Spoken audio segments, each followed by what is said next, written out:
All right, well, hello. Hope you're enjoying your day off from school, but not day off from calculus.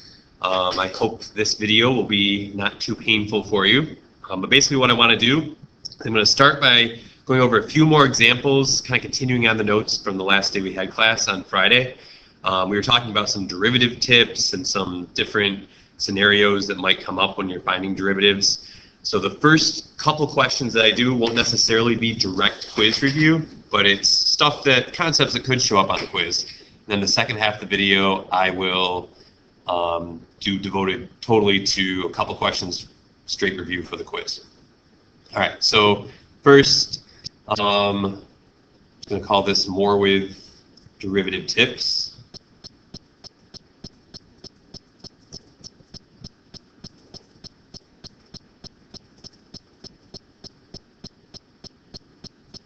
And then again, you can just kind of tack this onto your examples from Friday if you'd like.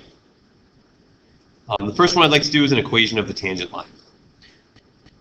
It's going to say write the equation of the tangent line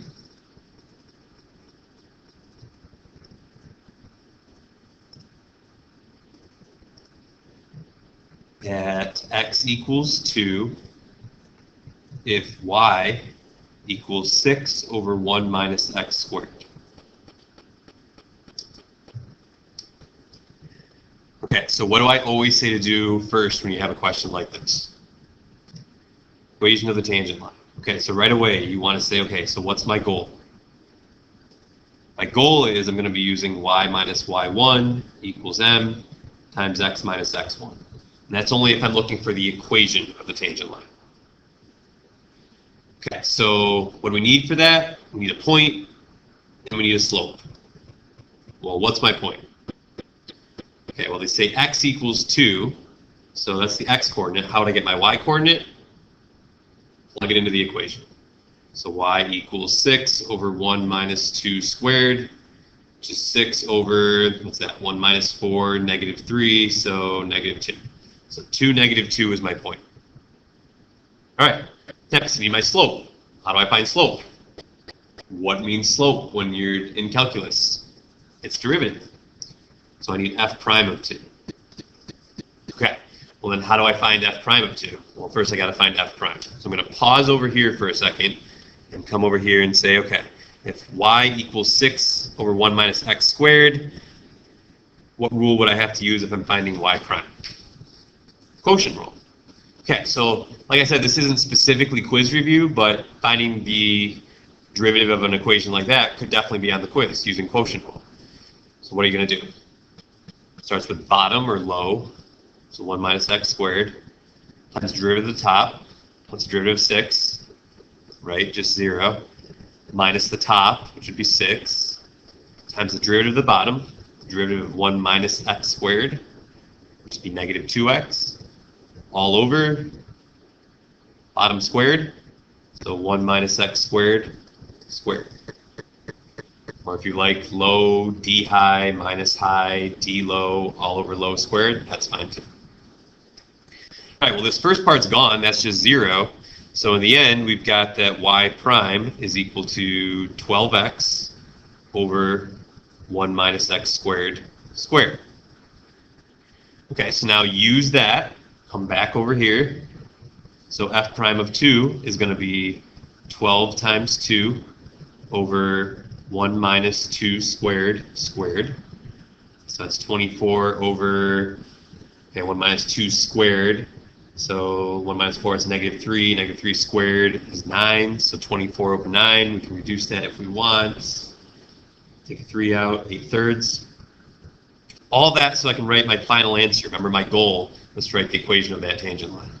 So my answer would be y minus negative 2, so plus 2, equals m, which is 8/3, times x minus 2.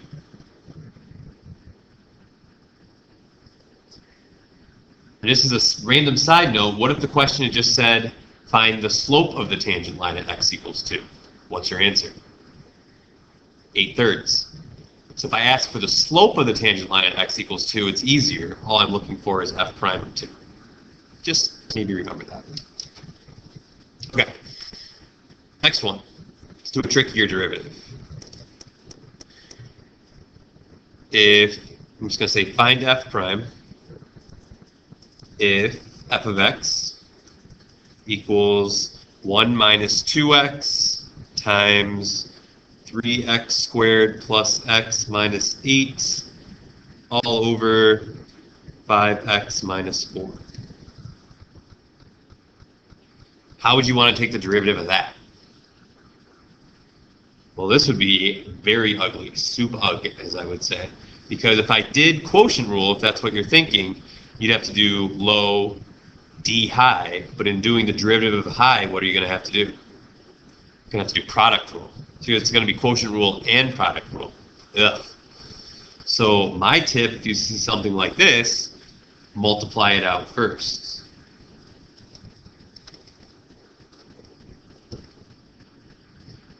Otherwise, you need product and quotient rule.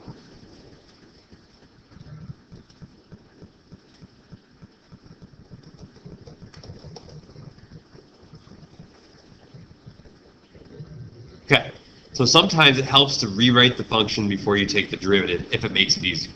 So if we multiply this out, and you can box it or do whatever you want, the top comes out to be negative 6x cubed plus x squared plus 17x minus 8 all over that 5x minus 4. Still not great, but at least when I do my derivative now, it's only quotient rule and product rule is not going to be involved. So we'd start with low, 5x minus 4, d high. The derivative of this would be negative 18x squared plus 2x plus 17 minus high, all that stuff. D low, what's the derivative of low? Right, 5, all over low squared, 5x minus 4 squared. And I don't want to spend time, waste your precious moments on your day off multiplying that all out, but you know, you could multiply, distribute, combine like terms, maybe cancel some factors, who knows, but that at least gets you the derivative part. The rest is just algebra. Okay, questions on that? Well, if you do, you're going to have to write them down and ask me on the next day you see me. But here's the last one before we start some quiz review, and this one's a little bit different. But AP loves a question like this. Suppose u of 0 equals 5. U prime of 0 equals 3. V of 0 equals negative 1. V prime of 0 equals 2. Find the following derivatives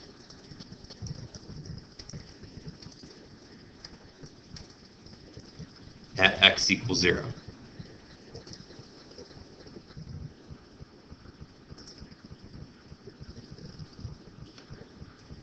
Okay, so what if I just ask for the derivative d over dx of uv? And the AP loves a question like this because you can't use your calculator to help you really. And you have to really know what's going on to answer it. U and v are two functions. They're being multiplied together. So if I want to find the derivative of that, what am I going to have to do? Product rule. First times the derivative of the second, uv prime, plus the second, v, times the derivative of the first, u prime. Now it's specifically at x equals 0, so it's really u of 0, and u of 0 is 5, times v prime of 0, which is 2, plus v of 0, which is negative 1, times u prime of 0, which is 3. So what is that? 10 minus 3, we get 7.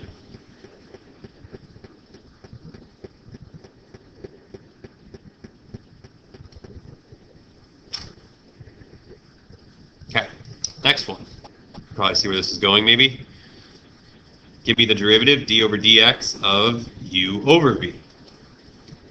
Well, what am I going to have to use? Quotient rule.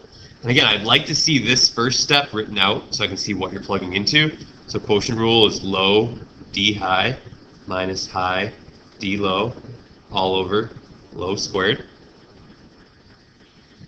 V of 0 is negative 1 times u prime of 0, which is 3, minus the high, which is 5, u.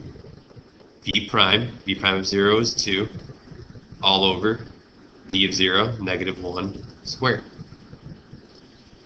So what's that? We've got negative 3 minus 10 all over 1, so negative 13. Make sense? Of course it does. All right, last one. Give me the derivative of 7v minus 2u. This one's actually a little bit easier. 7v, what's the derivative of 7 times a function? 7 times the derivative of the function, so 7v prime. Minus 2 times a function is just minus 2u prime. So 7 times v prime of 0 is 2. Minus 2 times u prime of 0 is 3. We got 14 minus 6. Sounds like an 8er to me.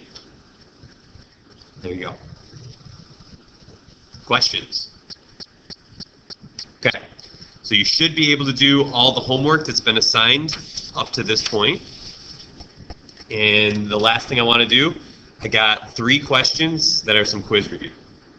So if you need to pause the video for a second, pause. If you need to take a break, maybe grab some fettuccine from the fridge or something, whatever you need. When you're ready, press play, and here we go. Okay, so quiz review.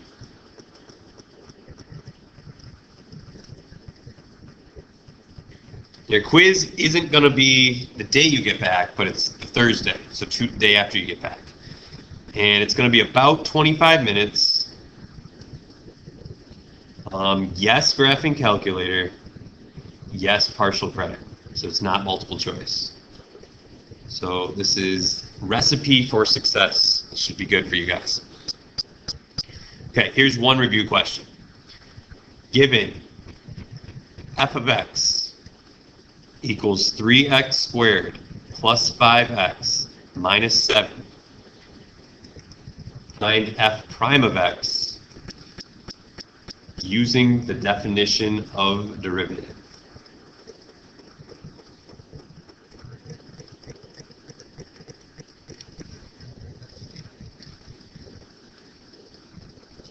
All right, now this would be a soup-ease question if it didn't say using the definition of derivative. We know the answer should be, what? 6x plus 5. The only time you can't use those derivative rules that we use all the time is if it specifically says using the definition of the derivative. So when you see a question like this, you need to know that that means do f prime of x equals the limit as h goes to 0, f of x plus h minus f of x all over h. And be careful of your notation. You got to keep writing the limit as h goes to 0 until when? Until you stop, until you plug in 0 for h. So that's f of x. What's f of x plus h? 3x plus h squared plus 5x plus h minus 7. That's the first part. Minus f of x, so minus from your parentheses, 3x squared plus 5x minus 7 all over h. Don't get lazy. I need that all over h. I need the limit. Keep going. F prime of x equals the limit as h goes to 0. Now, if you can do this in your head, I'm okay. X plus h squared is x squared plus 2xh plus h squared times 3. So that's going to be 3x squared plus 2xh is going to become plus 6xh plus h squared is going to be plus 3h squared plus 5x plus 5h minus 7. Distribute the negative, minus 3x squared minus 5x plus 7 all over h. Okay, now what should happen at this step? if you've done everything right, anything that doesn't have an h in it should cancel. So the 3x's are gone, 5x's are gone, the 7's are gone. So now I have the limit as h goes to 0. Everything left in it has an h. Why is that great news? Pull that h out, and you're left with 6x plus 3h plus 5 all over h. When the h comes out, what can we do with it? Cancel. Good. And now you can stop writing limit as h goes to 0, because I'm going to plug 0 in for that h that's left, and there's f prime of x equals 6x plus 5. So when it says using the limit definition of derivative, that's the work I need to see. You can clearly, obviously, check that you got the right answer from your power rule and whatnot, but I need to see that all done out. Now, on the other side of that, if it doesn't say using definition of derivative, just use the product rule or the power rule. Use it easily. Okay, one down. Questions yet? I don't hear any, so let's go on. Number 2. Find dy over dx. If y equals 8x to the 5th minus 4x to the 4th plus 2 all over x, and simplify.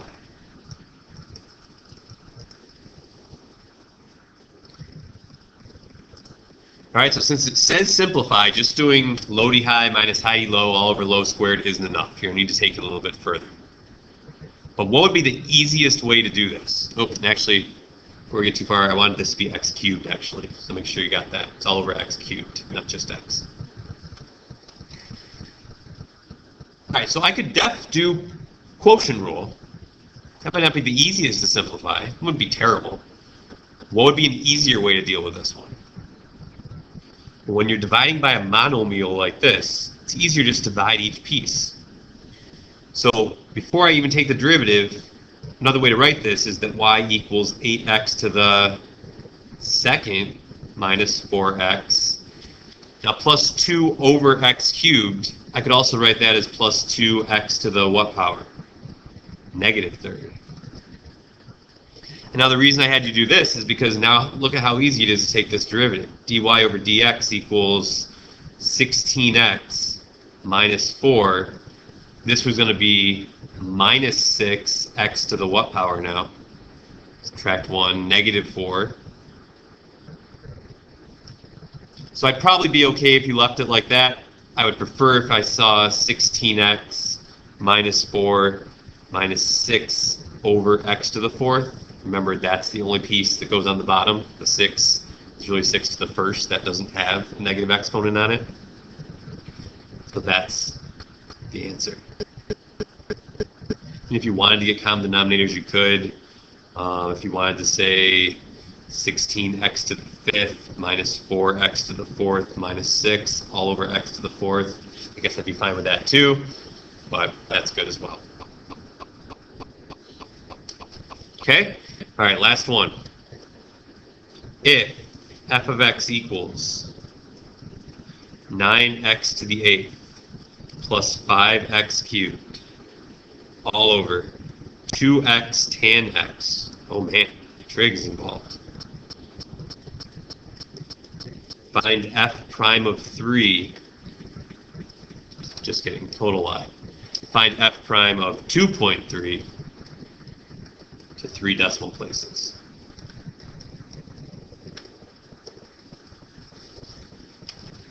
How would you ever find a derivative of something crazy that looks like that? That's insane. Why would I ask that? Well, if it's an insane equation, and you're thinking, I don't know the derivative of tangent. Well, actually, I know it, but you might not know it yet. There must be another way to do it.